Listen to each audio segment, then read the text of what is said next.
안녕하십니까. 오늘도 지역 공부해 봅시다. 역경이라고 하죠, 원래.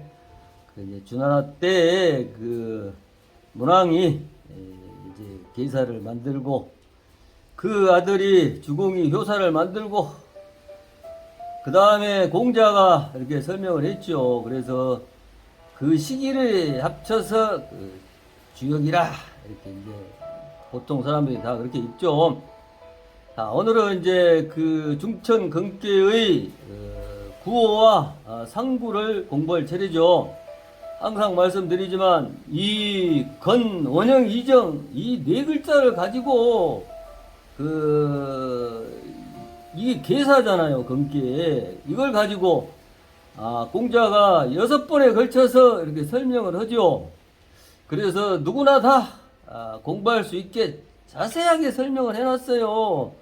단지 이제 하문이 좀 어려워서 접근하기가 만만치 않는데 조금 노력하면 누구나 다 행복할 수 있으니, 특히 또 요즘은 한문이 뭐 네이버 토탈 사전을 보면 자세하게 무엇이고 다 알 수 있게 다 나와 있죠. 그래서 내가 어려운 한자를 실제 그림같이 그려가지고 봐도 몇 개로 이렇게 예를 들어서 그림으로 나오잖아요. 그것을 찍으면 그 한문이 무슨 글자인지를 알 수 있게 되어 있죠.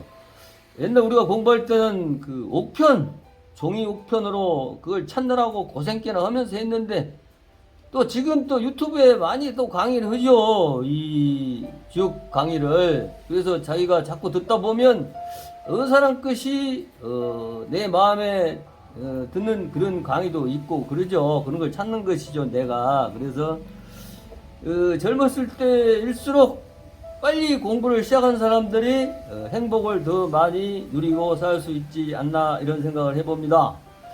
자, 오늘은 서론 적고 구오를 가지고 상구를 가지고 공부를 해봅시다. 구호가 비룡제천이니 이견대이라 그랬어요. 날빛자를 써가지고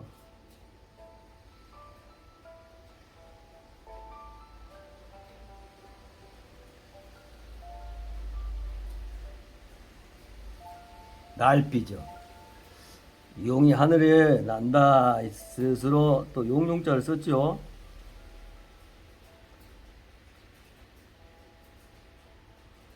비룡 있을제 하늘천, 하늘에 용이 날고 있다.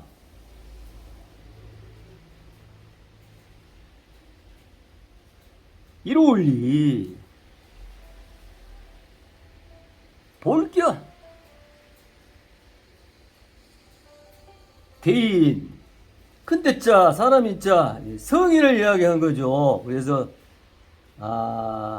하늘에 나는 용이 있으니 성인을 만나봄이 이롭다, 이렇게 이야기를 했죠.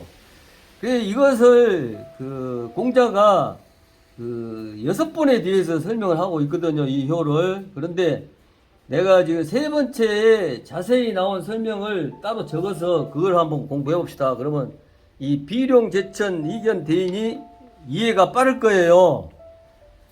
여기 보면 동성상응이라 그랬죠. 동성상응은 같은 소리에 서로 응한다는 뜻 아닙니까? 한문풀이로 하면.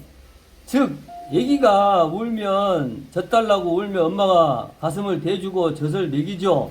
그런 걸로 이해하면 있겠죠. 그리고 새벽에 이쪽 집 닭이 울면 옆집 닭도 같이 울죠. 이렇게 소리로서 서로 통하죠.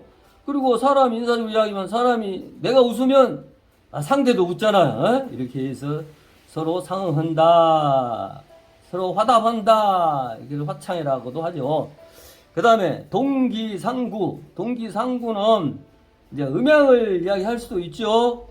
이제 기운이 같은 그 끼리 이렇게 통하잖아요. 사람도 필이 통한다 그러죠. 남녀가 기운이 맞아가지고 필이 통해서 서로 사랑하게 되고 이렇게 이야기를 하죠. 그래서 이 기운이란 것은 눈에 보이도 않지요. 소리도 없지요. 하지만 이 필로, 느낌으로써 서로 구하고 그러죠. 실질적으로 이것을 또 예를 들어서 공자께서 이렇게 설명을 했어요.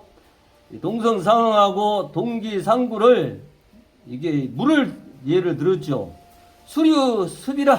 그래서 물이 습한 대로 흐른다 이렇게 이야기를 했죠. 그렇잖아요.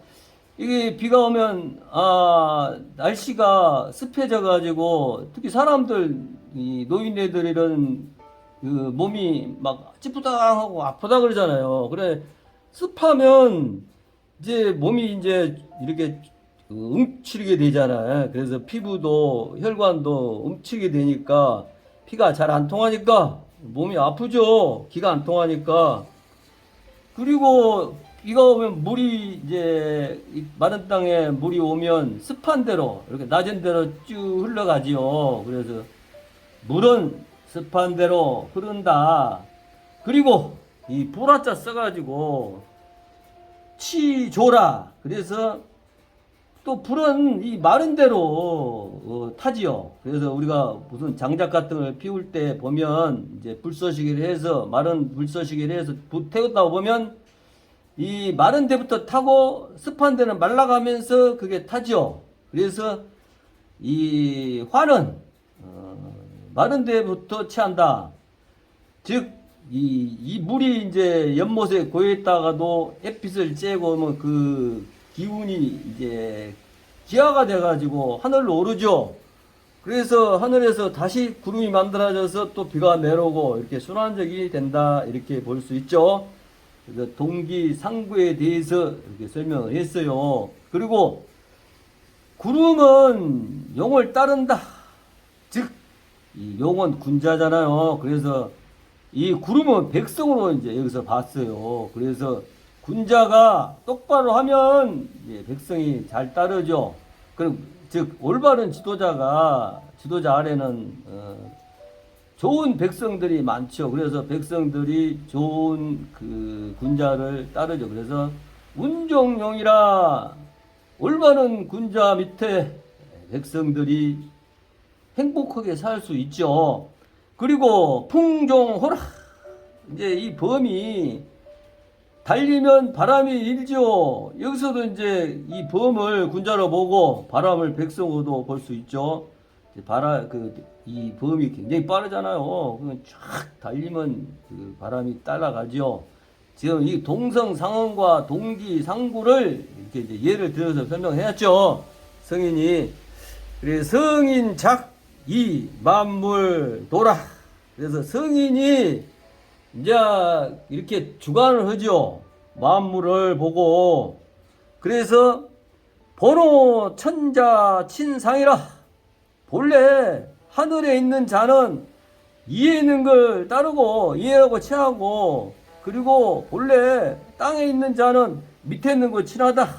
즉 이 하늘하고 취하는 것은 이게 우장사를 또 주역에서는 성인을 보죠. 양기운이죠. 이게 양기운이. 그리고 이 아래하자는 밑에 음기운에.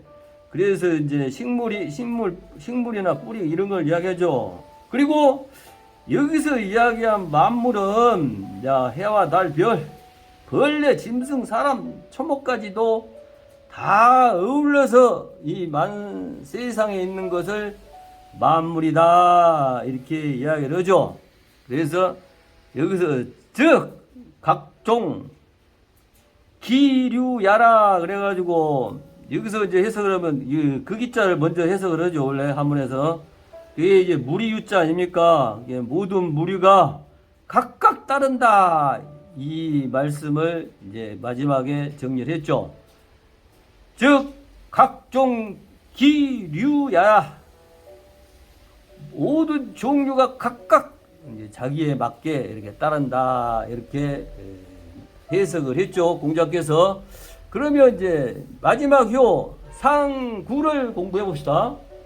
상구는 항룡유해라 그랬죠. 목구멍 자죠 이게.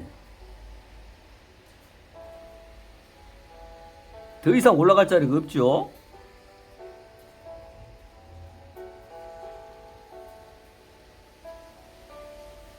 항룡,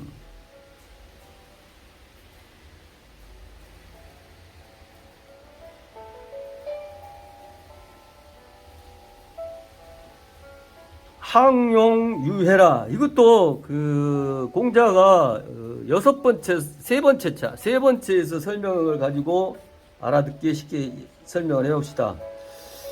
이 상구는 교만한 효죠. 이것을 이제 항상 머리에 두어야 해요. 이게 이제 이 지역공 보다 보면 이 중지검계의 이 6효가 다 앞으로 배울 63개의 효에 다 적응이 돼요. 그게 이제 내포되었다 이렇게 말씀을 드릴 수 있죠.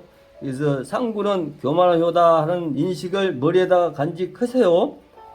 그 다음에 읽어보면 기이무입이라. 기하지만 자리가 없고, 또 고이무미라. 높은 자리에 있지만 백성이 따르지 않고 백성이 없다는 얘기죠. 그 현인이 밑에 있지만, 밑에서 자리하고 있지만 도와주지를 않죠. 무보. 현인 제하 위이 무보라. 현인이 밑에 있어도 물어보질 않으니까, 교만해가지고 물어보질 않으니까 현인이 안 도와주죠. 그 삼국지도 공부하다 보면 그런 말 많이 나오죠. 자기가 진짜 복종하면서 따를 테니 좋은 말씀 해달라 그래가지고 지 힘이 생기면 내버리죠. 그런 식으로 교만해지면 이제 힘이 생기고 그러면 교만해지면 연인한테 안 물어보죠. 지가 알아서 하다가 쫄딱 망하죠. 사업도 마찬가지죠. 우리 사회에 살면서 옆에 진짜 지인이 있는데도 자기 마음대로 했다가 하는 일을 망치고 이런 사람들 많죠. 그래서 교만하면 누가 옆에서 안 도와주죠. 그래서 현인자 이 뭐라, 현인이 밑에 있지만, 밑에서 자리하고 있지만 도와주지 않는다. 이렇게 이로써 쓰이, 그래서 동이유해야라. 그래서 이로써 움직이면 후회함이 있다. 이렇게 마지막으로 공자가 해석을 했네요. 자, 오늘도 주역 공부 구호와 상구를 공부해봤습니다. 같이 해줘서 대단히 감사합니다.